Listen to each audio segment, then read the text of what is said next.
El atentado contra el buque Cole es uno de los primeros de varios ataques de Al Qaeda contra objetivos estadounidenses. Teníamos que vengar a los marineros que murieron en el atentado contra el buque Cole. La organización responsable se identifica con rapidez. La única organización con semejante capacidad era Al Qaeda. Pero harán falta los mejores para encontrar y detener a los asesinos. Había que estudiar sus tácticas, sus técnicas, sus procedimientos, quién participaba. He aquí la historia secreta de cómo empleó la CIA la tecnología más avanzada en una de las zonas más inhóspitas del mundo, para dar con el terrorista que planificó el ataque contra el buque Cole y hacer justicia. Abu Ali era el jefe, la cabeza de la serpiente que había que decapitar. En un país muy difícil de inspeccionar, en donde es fácil esconderse. Dar con esos hombres en el terreno más duro e inhóspito que pueda haber. Son zonas dominadas por tribus que están armadas hasta los dientes. Sería muy difícil.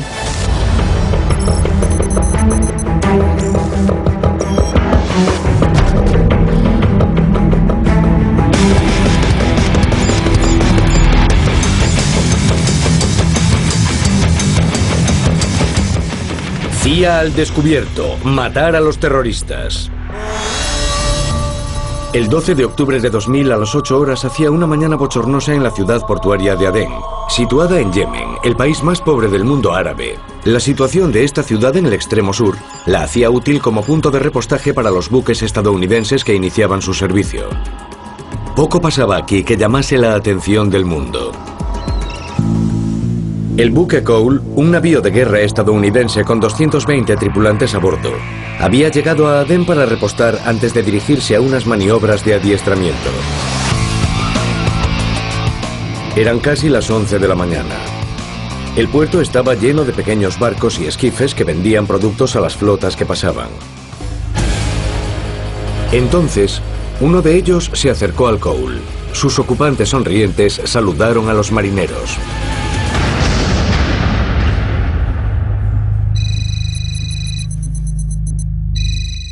La madrugada del 12 de octubre de 2000, me llamó por teléfono el agente especial Randy Hughes, amigo y compañero mío, y me dijo con voz nerviosa que encendiese la tele. Y allí estaba la noticia. Un buque naval estadounidense había sufrido una explosión en el puerto de Adén. Fue más que una explosión. La bomba causó un boquete de 12 metros en el casco del Cole, provocando casi su hundimiento. The latest figures are 7 dead, 10 missing and 38 wounded. Finalmente los muertos ascendieron a 17 y hubo 39 heridos. En los Estados Unidos, las familias de los fallecidos y los heridos intentaron asimilar el primer ataque de este tipo en la historia militar estadounidense. If it turns out that this is a terrorist act, as it appears to be, but certainly the investigation will prove that, and any leads on who might have done it will be followed wherever they go. Para la mayoría se trataba de un crimen incomprensible, pero para un pequeño número de expertos del FBI y la CIA, tenía todos los visos de un ataque terrorista. La principal sospechosa, Al Qaeda. Y las montañas y desiertos sin ley de Yemen son uno de sus escondites favoritos.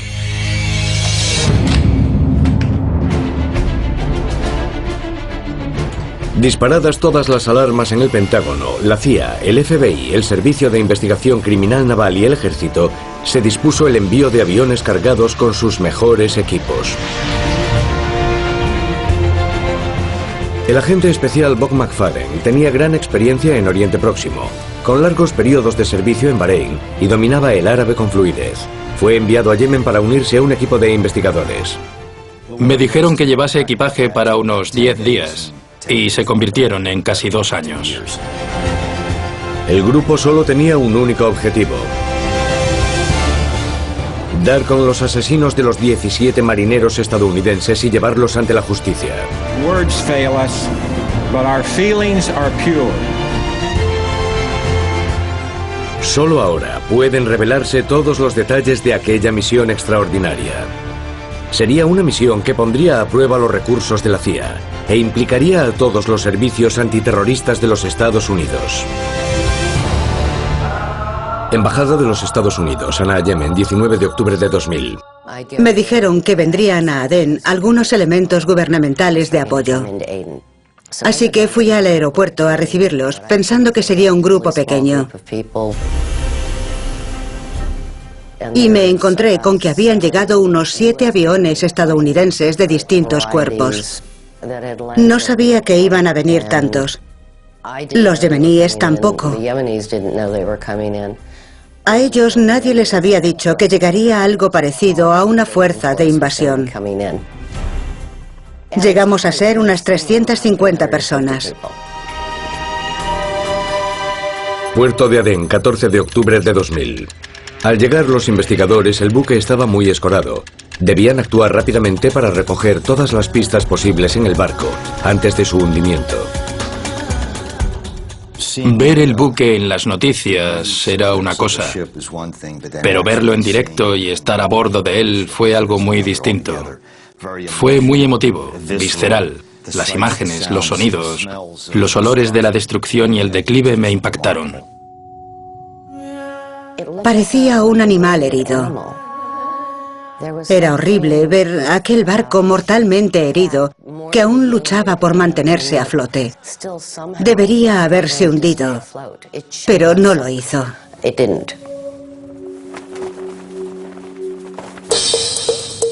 La policía local de Adén empezó a practicar arrestos deteniendo a cualquier sospechoso. Y por las declaraciones de los testigos, enseguida se hicieron una idea de cómo se llevó a cabo la operación. Consiguieron identificar el lugar de partida del esquife que atacó al barco y localizaron la casa donde se había acoplado la bomba al esquife. O sea, que averiguaron todos esos datos bastante rápido. Cientos de detectives de la CIA, el FBI y el Servicio de Investigación Criminal Naval se pusieron a trabajar con feroz energía. Se trabajaba las 24 horas del día. Todo el personal hizo un gran esfuerzo. Había innumerables tareas de las que ocuparse. Organizar las comunicaciones y a los técnicos, establecer comunicaciones seguras con Washington, instalar faxes, Internet para lo no confidencial y otros niveles de acceso confidencial. El ejército de investigadores estaba dirigido por un jefe extraordinario que contaba con gran lealtad por parte de su equipo. John O'Neill, uno de los mejores expertos estadounidenses en un terrorista que pocos conocían todavía llamado Osama Bin Laden y el oscuro grupo que dirigía llamado Al-Qaeda. O'Neill capitaneaba su extenso equipo desde el frente, trabajando sin descanso para obtener resultados.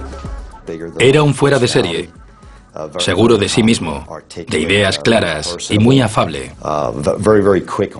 Siempre dispuesto a trabajar y con un talento natural para hacer varias cosas a la vez. En torno a O'Neill hay un equipo de los mejores agentes de inteligencia estadounidenses. Al frente de ellos está un doctor libanés llamado Ali Soufan, uno de los pocos investigadores que habla árabe fluido. Ali Soufan era un experto en el mundo árabe. Aparte del idioma, conocía sus rasgos culturales, que pueden no figurar en un informe burocrático, pero son muy importantes para establecer relaciones personales.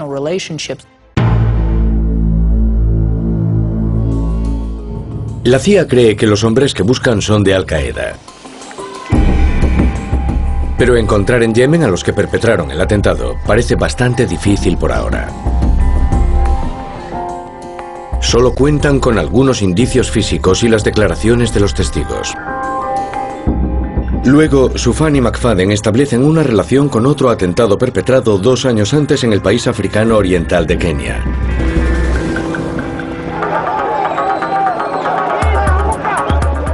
Allí, 2 ataques simultáneos contra embajadas estadounidenses en 1998 mataron a más de 200 personas e hirieron a 400. As President Clinton has indicated, we're going to conduct an intensive, unending and unyielding investigation to bring the perpetrators to justice. Ahora, los agentes del FBI y la CIA de la investigación de África Oriental van a ayudar a O'Neill y al equipo estadounidense de Yemen. Aportan experiencia que confirma sin lugar a dudas que el Cole fue atacado por Al-Qaeda. Llegaron a Yemen varios investigadores, agentes especiales y detectives con gran experiencia y conocimientos sobre Al-Qaeda y su modus operandi. Sabían cómo habían creado la célula de África Oriental, qué tipo de tácticas usaban, qué clase de viviendas alquilaban y cómo lograban conseguir los explosivos. El equipo de África Oriental ve similitudes en la técnica de elaboración de las bombas, los métodos de planificación, las tácticas de ocultación y las estructuras de los grupos entre los atentados que habían investigado y el ataque contra el buque Cole en Yemen. Siempre repetían que había muchos elementos que le daban similitud con los 2 atentados de África Oriental. Y además, cuando se muestran los posibles sospechosos del ataque contra el Cole a los investigadores de los atentados de las embajadas, enseguida atan cabos. Los nombres de algunos que habían actuado en África Oriental, de colaboradores y demás, y que habían huido, surgieron enseguida en la investigación del Cole. Los investigadores ya no albergan duda alguna. Ha tenido que ser Al-Qaeda. Lo que necesitan es la célula local, los yemeníes que organizaron y efectuaron el ataque contra el buque. Y entonces se descubre algo. La policía yemení recupera una gorra en el lugar de la explosión. Los yemeníes encontraron una gorra de uno de los atacantes en la que había cabellos con ADN. Muy pronto tuvimos una idea de quién era el responsable de organizar el ataque. Con el indicio del ADN se confirma el nombre de uno de los atacantes suicidas. Y por ese nombre se descubre una red de asociados locales. Los sospechosos de pertenecer a Al-Qaeda en Yemen son detenidos e interrogados. Sufan y McFadden hablan con 2 hombres que resultan haber trabajado como ayudantes en el atentado. Parece que la investigación va viento en popa. Y mediante estos 2 hombres, los americanos averiguan el nombre del organizador, el líder de la célula. No es yemení. Es un joven acaudalado saudí que viaja mucho por África y Oriente Próximo. Se llama Abdul Nashiri.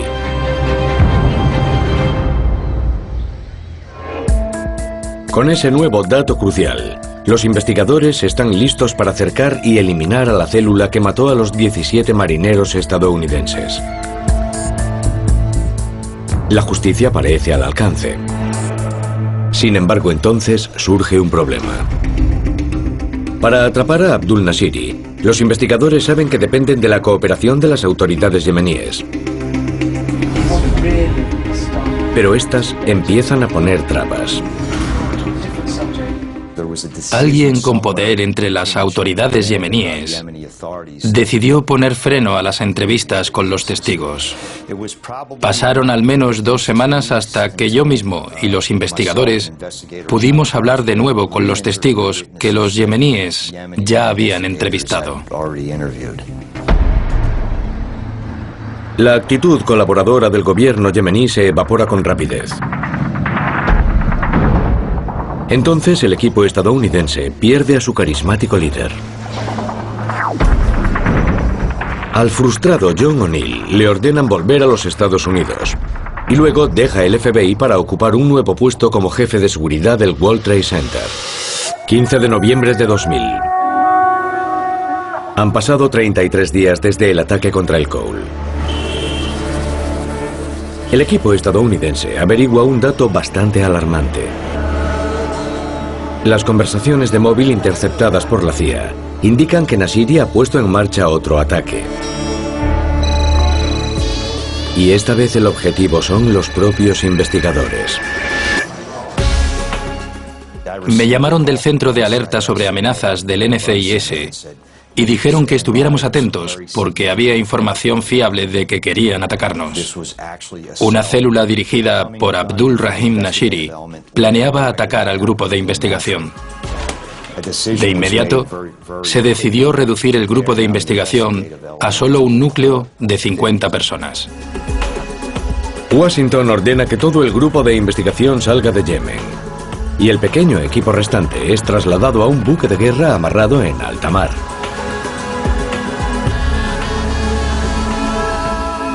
Desde allí, el equipo averigua más detalles del plan de ataque. Teníamos datos fiables de que una o varias células intentarían penetrar en el lugar donde estaban los estadounidenses. Efectivamente, el método de los terroristas es igual que el de los atentados contra las embajadas de África Oriental 2 años antes. Hay un vehículo principal cargado de explosivos que sirve como bomba y ariete y penetra en el recinto. Luego llegan otros vehículos con atacantes que llevan armas, lanzacohetes, explosivos e intentan matar a todo el que se encuentre en su camino. Pero para poder atrapar a los terroristas, los investigadores deben trabajar de nuevo en tierra. Tras incrementar la seguridad, el equipo regresa a Adén. La investigación tenía que seguir. Comprobaron que nuestra seguridad y otras medidas de salvaguarda estaban en orden. Y por suerte, pudimos reiniciar la investigación. Soufan y McFadden saben que para conseguir el tipo de información que necesitan, es esencial una preparación meticulosa y un método psicológico cuidadoso. En las entrevistas y los interrogatorios, procurábamos establecer una relación de empatía con el sujeto. Para ello se buscaba toda la información posible sobre el tema de la entrevista. Establecíamos un plan, pero también debíamos tener capacidad de reacción si el plan no iba como estaba previsto. ¿Quiere decir eso que el sujeto acabará contándolo todo? No, es más bien como un helicóptero que vuela en círculo sobre el objetivo. Lo que haces es regresar a ciertos temas cuando el sujeto se siente cómodo.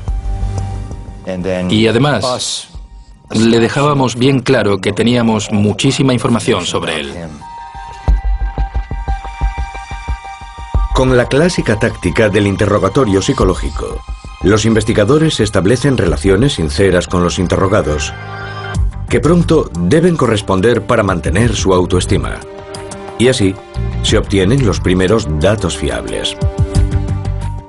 El interrogado no quiere quedar mal con continuas mentiras o engaños. Así que tiene que dar algo de información para sentirse más o menos tranquilo. Y así, aplicando ese método psicológico día tras día, durante la primera semana ya logramos que nos diesen información sustancial y fiable sobre la estructura de Al-Qaeda, sus estructuras de mando, sus métodos de comunicación, su capacidad y las armas que usaban. Y entonces hay un nuevo avance. Los americanos hacen un descubrimiento que tendrá enormes repercusiones en la investigación. Descubren que el ataque contra el Cole no era el primer intento de Al-Qaeda de destruir un buque naval estadounidense en el año 2000. 9 meses antes, unos días después del inicio del milenio, un plan idéntico casi tuvo éxito contra otro buque naval estadounidense. Se trataba del The Sullivans, pero la operación fue abandonada cuando el barco de ataque se inundó por accidente.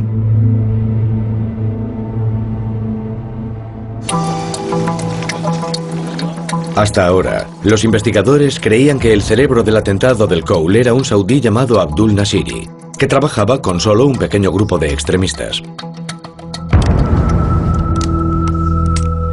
La nueva información respecto a otro complot para atacar un buque estadounidense apunta hacia la presencia de una célula mayor en Yemen. Una que necesitaría un líder yemení.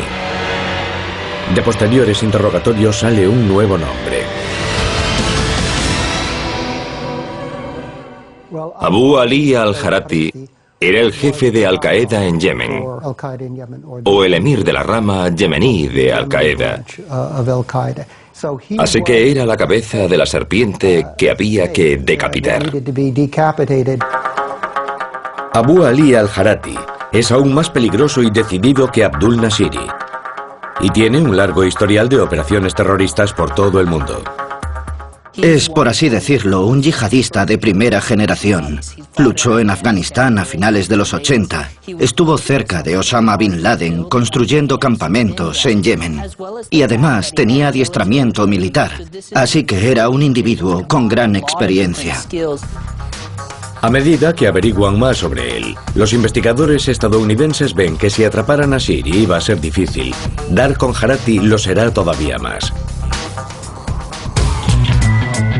Superviviente curtido, con profundas raíces en la sociedad yemení, cuenta con la protección de una tribu feroz y bien armada en una parte remota del país.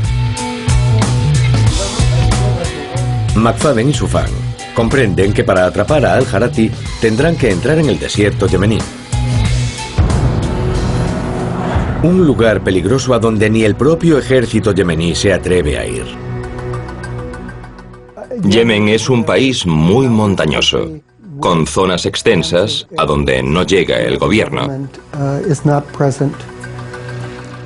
Ese terreno accidentado hace muy difícil establecer un control. Es algo parecido a lo que ocurre en Afganistán. Las tribus tienen mucha fuerza. Los investigadores de la CIA saben que con ayuda de las fuerzas especiales y ataques aéreos podría ser posible atrapar a Jarati. Pero el presidente de Yemen ha prohibido que los soldados estadounidenses y la CIA salgan de las principales ciudades del país. Y no quiere arriesgarse a un enfrentamiento con las tribus enviando tropas gubernamentales. Al-Jarati no solo está fuera del alcance de los investigadores estadounidenses, también de las fuerzas gubernamentales yemeníes. Como compromiso, el presidente Saleh plantea una solución diplomática para el problema. A regañadientes, los estadounidenses acceden. Se embarcó en interminables negociaciones directamente con Abu Ali para conseguir que se entregara. Le dieron ciertas garantías de que no lo entregarían a los americanos.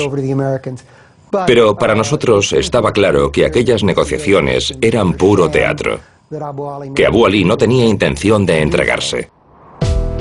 A medida que la investigación se alarga hacia el año 2001, resulta evidente que los atacantes del buque Cole han desaparecido en el desierto y las montañas yemeníes. Los estadounidenses no sacan nada en claro. Pero un día de septiembre lo cambia todo.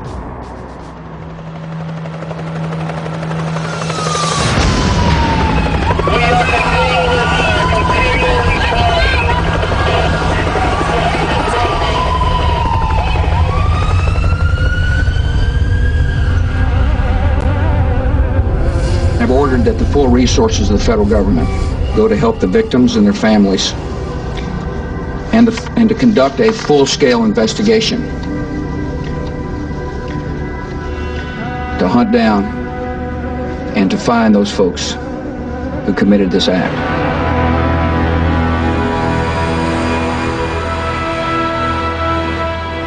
En Yemen, McFadden y Sufan están al teléfono, intentando saber algo sobre la suerte de familiares y amigos.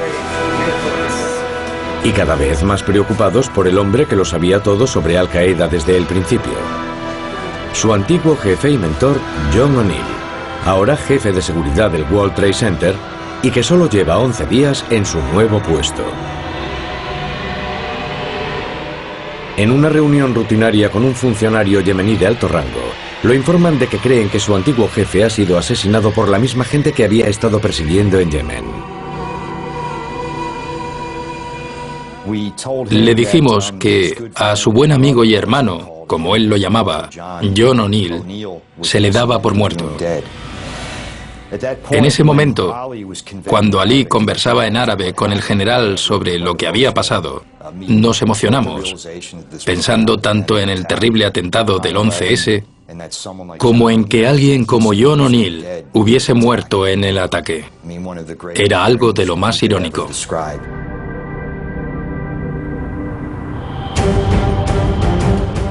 Siendo Al-Qaeda ahora la mayor amenaza para la seguridad nacional estadounidense, Yemen pasa a primer plano de la guerra contra el terrorismo. El presidente Saleh sabe que su país es semillero del terrorismo integrista, con estrechos lazos con Al-Qaeda y Osama Bin Laden. Todos miran hacia él, y los Estados Unidos aumentan la presión. Either you are with us or you are with the terrorists. El presidente Saleh está muy preocupado por lo que pueda pasar. Sabe que Afganistán es el principal objetivo de los Estados Unidos. Pero también hay muchos que piensan que Yemen podría ser el siguiente. La Casa Blanca, Washington, D.C., 28 de noviembre de 2001. Saleh despeja su agenda y se reúne con el presidente Bush en los Estados Unidos. Estaba impaciente por viajar a los Estados Unidos. Eso es lo que de verdad quería. Una reunión cara a cara con el presidente Bush para decirle: aquí me tienes para lo que necesites. Pero no bombardees Yemen. Saleh fue a Washington, se reunió con todas las personas importantes, con el director del FBI, con el secretario de Defensa Colin Powell y finalmente con el propio presidente Bush en el despacho Oval. Se pusieron las cartas sobre la mesa, o estaba con nosotros o contra nosotros. Saleh no tenía muchas opciones. De haberle dicho a los Estados Unidos que no le interesaba su amistad, podría haber habido una invasión. We spent a lot of time talking about our mutual desire to bring radicals and murderers to justice. Los dos hombres, ambos campechanos, hablaron francamente sobre Al-Qaeda y su amenaza y llegaron a un acuerdo de hombre a hombre. And I thank the President for his strong support in this war against extremists and terrorists. Y sobre eso se basaron los 3 años siguientes de cooperación activa. Shukran, shukran, shukran. Tras las sonrisas para las cámaras, la cruda realidad de las exigencias estadounidenses a Saleh es inequívoca.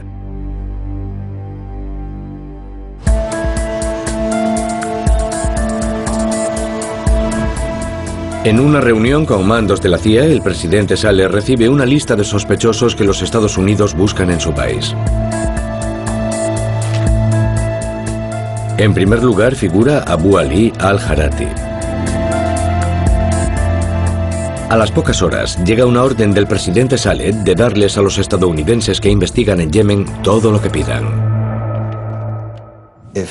Aquello fue algo crucial. Hubo un cambio total de actitud. Nos dejaron interrogar sin cortapisas a cualquier sospechoso de pertenecer a Al-Qaeda.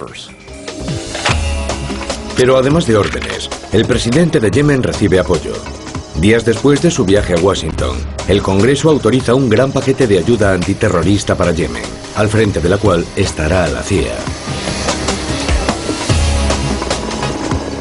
El primer objetivo es crear un campamento de adiestramiento dirigido por 100 efectivos especiales de los marines, los SEAL de la Armada y unidades del Mando Conjunto de Operaciones Especiales. Eran operativos paramilitares, oficiales contratados que trabajaban para la CIA, exboinas verdes o comandos de los SEAL, que iban a sitios y hacían cosas para las que los agentes de campo de la CIA no estaban adiestrados. Crearon una base para entrenar a un batallón yemení antiterrorista. La misión secreta de la CIA es ayudar a las fuerzas especiales yemeníes a localizar y eliminar tantos operativos de Al-Qaeda como sea posible. Al-Harati es la gran prioridad. Apoyando a las fuerzas especiales, hay un grupo ultrasecreto de comunicaciones y especialistas de la CIA en inteligencia denominado de actividades especiales. Llegan preparados para espiar teléfonos móviles, por satélite y líneas terrestres. y enseguida empiezan a conseguir bastantes datos para analizar en los Estados Unidos. Además, los investigadores sacan el mayor partido posible del aumento de franqueza y cooperación del presidente Saleh. Los yemeníes nos dieron gran cantidad de información e indicios que enviamos a los Estados Unidos para ser analizados. Y toda la investigación avanzó mucho. Ahora, con libertad total para interrogar a quienes quieran, el equipo dirigido por la CIA consigue gran cantidad de datos nuevos sobre Al Qaeda en Yemen.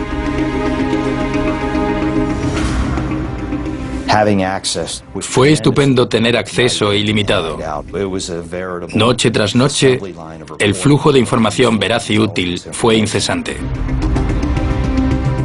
Incluso con ese aumento de la información, Al-Harati sigue fuera del alcance en la zona del dominio tribal del desierto yemení, un área tan impenetrable como Tora Bora en Afganistán. La clave para localizar a Abu Ali Al-Harati es el presidente yemení, Ali Abdullah Saleh, y todos esperan que les eche una mano. El presidente Saleh corre uno de los mayores riesgos de su carrera. Decide enfrentarse militarmente a las tribus para atrapar a Al-Harati y hacerlo con sus propias tropas. Es algo que nunca se ha atrevido a hacer antes, pero está decidido a demostrar que él es quien manda y a imponer su autoridad sobre las tribus.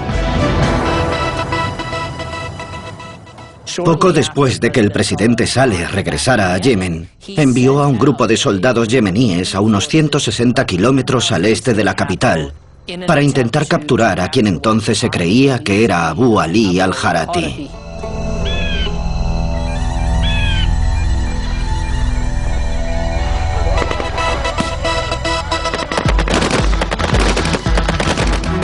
Los soldados de Saleh están lejos de territorio conocido y se enfrentan a unos adversarios bien armados y con experiencia. Hubo un enfrentamiento entre las fuerzas gubernamentales y las tribales. Y 18 soldados yemeníes murieron en esa operación. Se vertió sangre yemení porque Saleh quiso cumplir la promesa hecha en el despacho oval. Aparte de no conseguir capturar a Al-Harati, Saleh demuestra que no controla su propio país.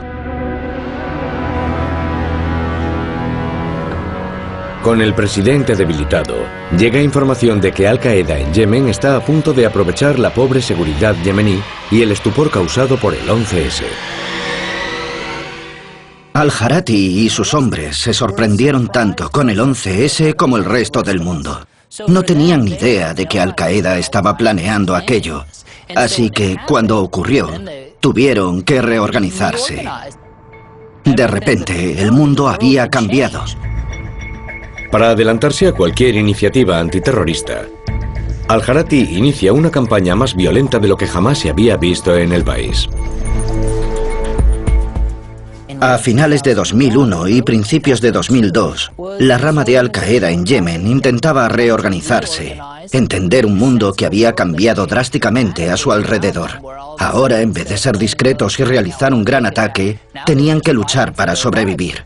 Y mientras lo hacían, realizaron varios ataques, lo que por entonces hizo que diversos analistas, tanto en los Estados Unidos como en Yemen, creyesen que el grupo era mucho mayor de lo que en realidad era. Impotentes y limitadas mayormente a las ciudades, todo lo que las fuerzas de seguridad de Saleh pueden hacer es arrestar a cualquier sospechoso y encarcelarlo durante largos periodos, una estrategia que da pocos resultados. El gobierno yemení detuvo a gran cantidad de sospechosos y los encarceló a todos, esperando que su culpabilidad acabara probándose y poder dar así a los americanos lo que querían. Fue una época muy intensa. Por una parte, nosotros hacíamos todo lo posible para desestabilizar a Al-Qaeda. Y esta, con el éxito del 11S, hacía todo lo posible para echarnos de Yemen e intimidar al gobierno yemení. Durante ese primer año, no estuvo muy claro cuál de los dos bandos ganaría.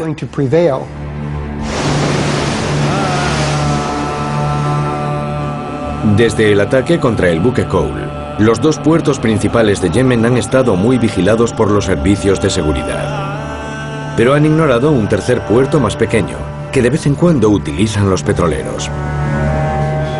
Y entonces, Soufan y McFadden consiguen información de que al-Harati está a punto de aprovechar un punto débil en la estrategia antiterrorista yemení. Ali acababa de recopilar la información que teníamos. Según esa información, había datos que indicaban que era inminente que se produjera un ataque marítimo.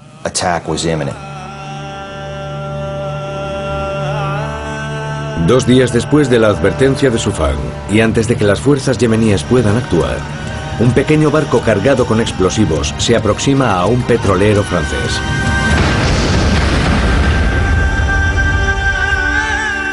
El ataque mata a un marinero y vierte miles de barriles de petróleo al mar.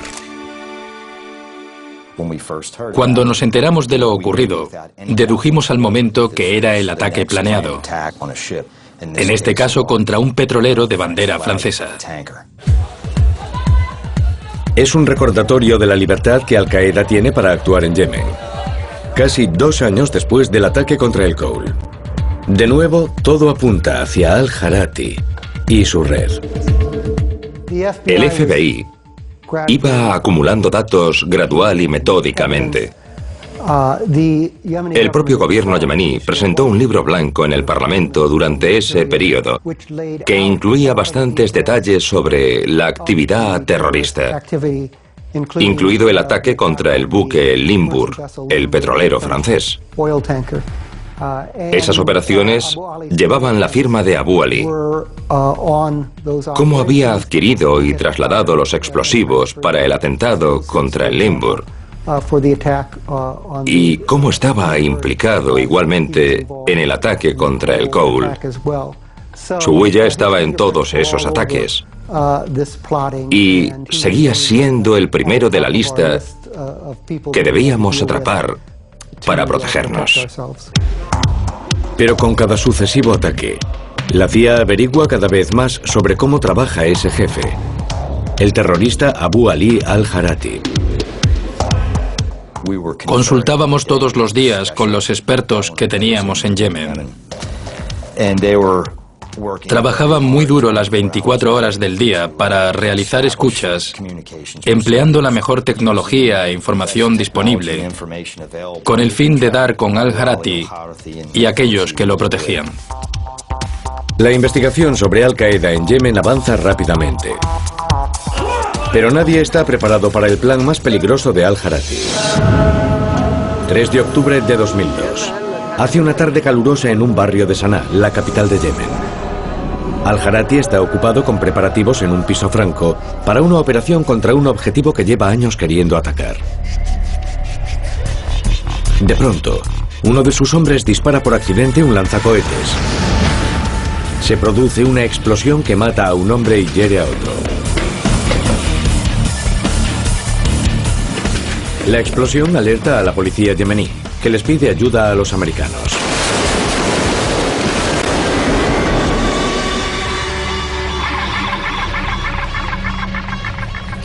Y entonces, con los expertos de la CIA encargados de actividades especiales, intervienen. En el piso franco, la CIA encuentra un montón de información dejada por los terroristas. Ordenadores, teléfonos móviles, listas de nombres. Consiguen también muchos detalles sobre los teléfonos por satélite usados por la célula y sus ayudantes. Es tan bueno como tener la agenda de contactos del propio jefe.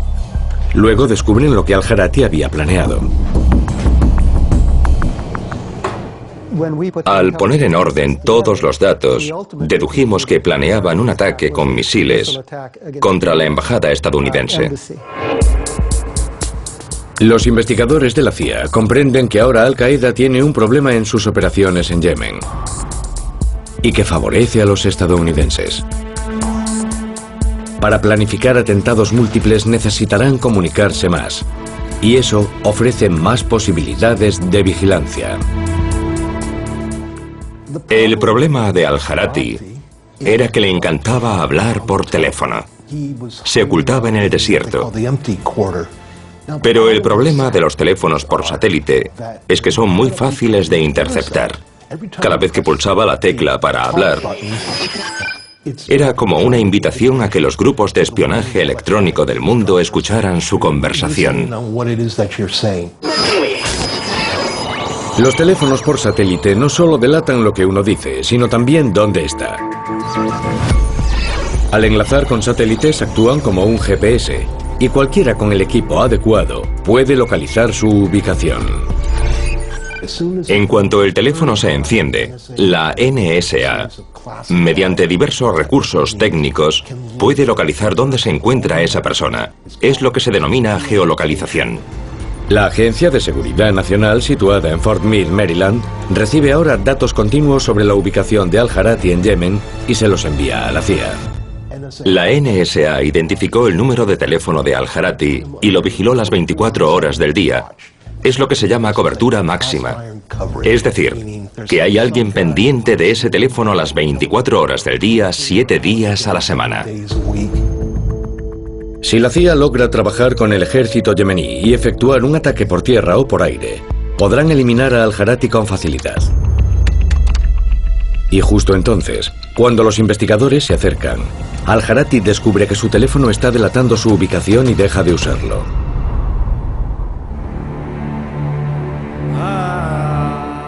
Nadie tiene ni idea de dónde está o de dónde atacará a continuación. Pero todos saben que no tardará en hacerlo. Pero la CIA está bien segura de una cosa. El hecho de que Al-Jarati no pueda usar el teléfono le dificultará la organización de ataques múltiples. Tendrá que viajar mucho más para hablar con sus conspiradores. La CIA sabe que para descubrir su paradero, el terrorista solo tiene que ceder una vez y usar el teléfono. Esperan y observan, confiando en que Al-Jarati se arriesgue. En noviembre de 2002, Al-Jarati estaba en el desierto con varios miembros de Al-Qaeda porque tenían que encontrarse cara a cara para hablar. Ese día estaban en una de esas reuniones y de pronto sonó uno de los teléfonos de Al-Jarati. Llevaba mucho tiempo siendo disciplinado y no contestaba, pero por el motivo que fuese, ese día contestó.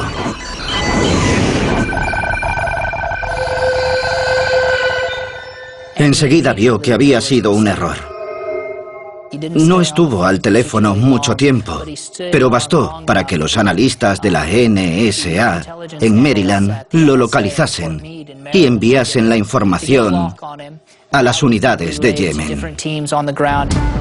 Al-Jarati delata su ubicación en un momento de descuido. Solo una llamada y la NSA lo localiza. Los analistas de Washington enseguida se reúnen para evaluar las opciones. Eliminar a Al-Jarati con un equipo de los SEAL u otras fuerzas especiales sería la opción preferible.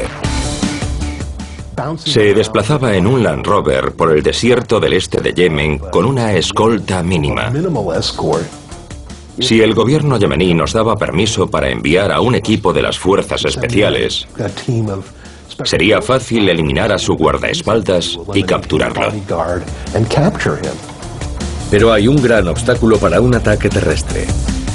El presidente de Yemen, Abdullah Saleh, ha descartado que los soldados estadounidenses intervengan. La única opción que nos quedaba era un ataque aéreo. El presidente Saleh no quería cazas estadounidenses en el espacio aéreo yemení, lo que nos dejó como única opción usar un avión no tripulado. Hasta ahora solo se ha usado un dron armado una vez para eliminar a un terrorista. La decisión tomada es asesinar a Al-Jarati con un nuevo recurso, algo que nunca se ha hecho antes en el mundo árabe.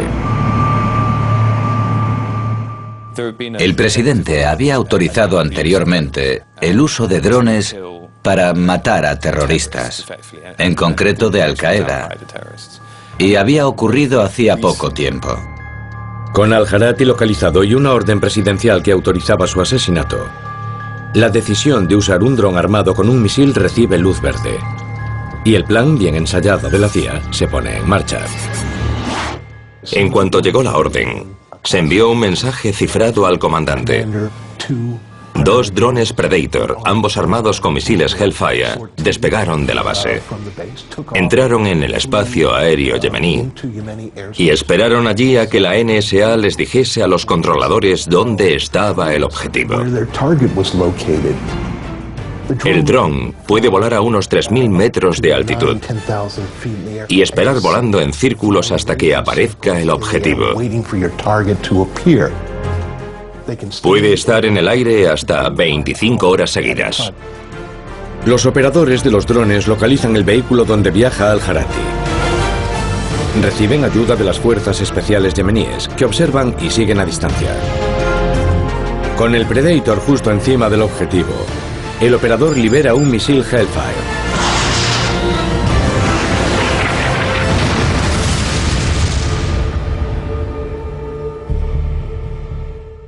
Había llegado la hora de demostrar que los Estados Unidos no tolerarían que Al-Qaeda aflorara en diversos frentes. Quien atacase a los Estados Unidos sufriría las consecuencias. El ataque contra Abu Ali fue una mezcla de todo eso. En noviembre de 2002, el ataque contra Al-Jarati supuso la primera vez en que los estadounidenses usaron un dron fuera de un campo de batalla, al menos la primera que conste. Así que fue algo importante, no solo para la guerra contra Al-Qaeda, porque matar a Al-Jarati fue como descabezar a Al-Qaeda en Yemen, sino también para la tecnología estadounidense.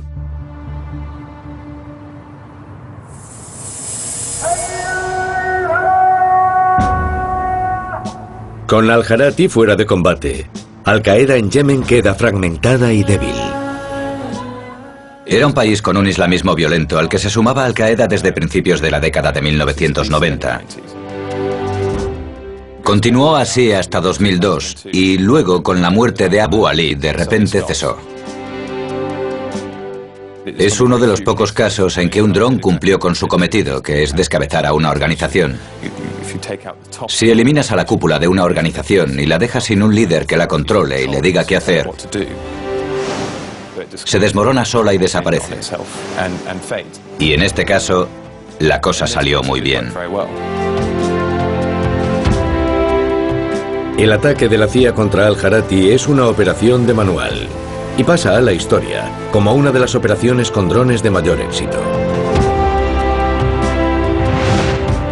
Durante los 3 próximos años, la tecnología secreta de señales, sumada a la recolección de información por todo el mundo árabe, conduce a operaciones en las que se atrapa a Abdul Rahim Nasiri y a otros 13. Todos son encarcelados. Al-Qaeda queda fuera de combate. Y Yemen queda cerrado como posible refugio para Osama Bin Laden.